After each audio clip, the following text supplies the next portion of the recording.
आज की बात नीरज चोपड़ा जी के बारे में आज करने वाले हैं। नीरज चोपड़ा जो टोक्यो ओलंपिक खेलते खेलते एक भारत की शान बढ़ाई और एक गोल्ड मेडल लाए, ये देख सकते हैं इनको नीरज चोपड़ा जी के बारे में।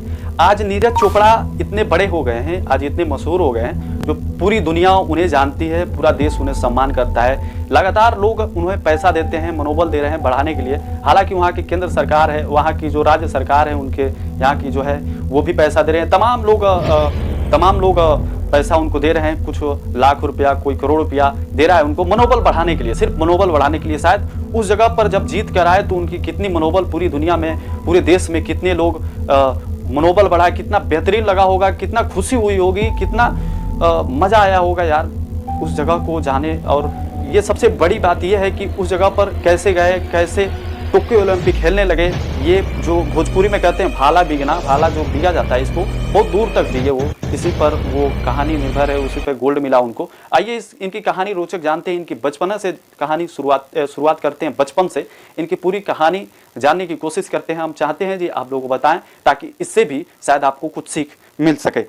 आइए कहानी की शुरुआत करते हैं। एक कहानी है जो कि कहानी ले लीजिए या रियल है, ये तो रियल ही है, नीरज चोपड़ा जी के बारे में।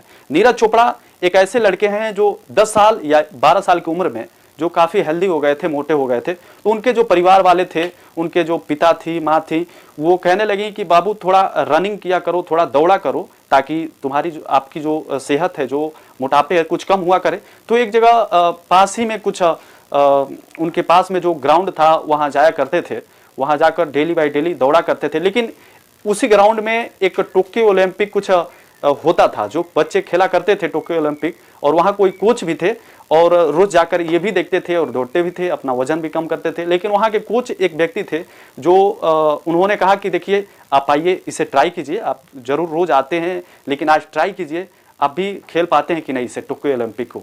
तो उन्होंने कहा था अच्छा ठीक है, मैं भी ट्राई करता हूँ एक बार। तो उन्होंने ट्राई किया और ट्राई करते, पहली बार ट्राई जब किया, वहीं से शुरुआत उनकी ज़िंदगी की हुई। जब टोक्यो ओलंपिक खेलने आए पहली बार ज़िंदगी में, वहीं से शुरुआत हुई। मोटापा करने गए लेकिन वो मोटापा कम करते करते टोक्यो ओलंपिक की आज चैंपियनशिप बन गए हैं, जो आज पूरी दुनिया में नाम कर दिए हैं। हालांकि वो जब पहली बार बिगे, भाला को उठाकर, बोले कि टोक्यो ओलंपिक उसको बोला जाता है, उसको भाला को उठाकर जैसे बिगे वो सबसे दूर गया। वहाँ जितने लोग खेलने वाले थे, वहाँ जितने लोग बिगने वाले थे, सबसे दूर बिगे थे। और वहाँ उनकी जो मनोबल थी, वहाँ जो उनकी मनोबल थी वो काफ़ी हदों तक बढ़ गई। आज मनोबल की वजह से उसकी कोच ने बहुत सारे उनसे बात कही कि आप बहुत आगे जाओगे, इसी फील्ड में काम करो और इसी में रहो। तो उनकी रुचि लगने लगी, इसी फील्ड में रहने की मन भी लगने लगा। तो इसी फील्ड में इन्होंने लगातार कोच बदलते गए, समय आता गया, नया बदलता गया, कुछ नया होता गया, नया होता गया, कुछ बदलता गया। धीरे धीरे वो प्रोग्रेस करने लगे। अपने मोटापे कम करने के साथ साथ वो एक परिवर्तन और एक नया फीचर लाने लगे। हालांकि देश के लिए भी ये शान की बात है। तो चलिए आइए कुछ और आगे जानकारी आपको देते हैं। चलिए तो आइए जानते हैं नीरज की कुछ कहानी। नीरज चोपड़ा के ओलंपिक में इतिहास रचने की रोमांचक कहानी जानिए। आइए बताते हैं। नीरज चोपड़ा टोक्यो ओलंपिक में गोल्ड मेडल जीतने वाले भारत के पहले खिलाड़ी बन चुके हैं। उन्होंने 87.58 मीटर जैवलिन थ्रो भाला फेंक कर भारत के झोली में पहला गोल्ड मेडल डाल दिया है। नीरज ने अपने पहले प्रयास में 87.3 मीटर, दूसरे में 87.58 मीटर और तीसरे में 76.79 मीटर जैवलिन फेंका। इस प्रतिस्पर्धा में दूसरे स्थान पर और तीसरे स्थान पर चेक खिलाड़ी रहे। नीरज चोपड़ा की इस जीत के साथ ही भारत के टोक्यो ओलंपिक में 7 पदक हो गए हैं और यह किसी ओलंपिक खेल में सबसे अधिक पदक लाने का भारत का पहला नाम रिकॉर्ड है। इसके पहले 2012 लंदन ओलंपिक खेलों में भारत ने 6 पदक जीते थे। इसके साथ नीरज ओलंपिक व्यक्तिगत स्पर्धा में भारत के लिए गोल्ड जीतने वाले केवल दूसरे खिलाड़ी बने हैं। अभिनव बिंद्रा ने बीजिंग ओलंपिक 2008 के 10 मीटर फाइनल शूटिंग में भारत के लिए स्वर्ण पदक जीता था। पहली बार ओलंपिक में खेल रहे नीरज चोपड़ा क्वालिफिकेशन राउंड में दोनों ही ग्रुप में सबसे ऊपर रहे थे। तब 23 वर्ष एथलीट ने 86.65 मीटर भाला फेंका था। नीरज इस साल मार्च इंडिया ग्राफ 3 में 88.7 मीटर जैवलिन थ्रो के साथ अपना ही राष्ट्रीय रिकॉर्ड तोड़ा था। जून महीने में पुर्तगाल के लिस्बन शहर में हुए मीटिंग सिडे लिदुआ टूर्नामेंट में उन्होंने स्वर्ण पदक अपने नाम किया था। अब पानीपत गांव से शुरू हुई इनकी कहानी। आइए इनकी और कुछ कहानी रोमांटिक जानते हैं। अंजू भाभी जाज के बाद विश्व की किसी भी बड़ी एथलेटिक्स चैंपियन में स्वर्ण पदक जीतने वाले नीरज सिर्फ दूसरे भारतीय एथलीट हैं। नीरज की कहानी शुरू होती है पानीपत के एक छोटे से गांव से।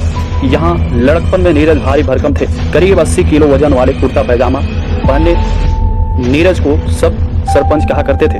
फिटनेस ठीक करने के हिसाब से वो पानीपत स्टेडियम जाने लगे और दूसरों के कहने पर ज्वेलिन में हाथ आजमाया और वहीं से सफर शुरू हुआ। बेहतर सुविधाओं की तलाश में नीरज पंचकुला शिफ्ट कर गए और पहली बार उनका सामना राष्ट्रीय स्तर खिलाड़ियों से हुआ। उन्हें बेहतर सुविधाएं मिलने लगी। जब राष्ट्रीय स्तर पर खेलने लगे तो खराब क्वालिटी वाली ज्वेलिन की बजाय हाथ में बढ़िया क्वालिटी वाली आ गई। धीरे धीरे नीरज खेल में तब्दील होते गए। जब 2016 में भारत पीवी सिंधु और साक्षी मालिक के मेडल का जश्न मना रहा था, एथलेटिक्स की दुनिया में कहीं और एक नए सितारे का उदय हो रहा था।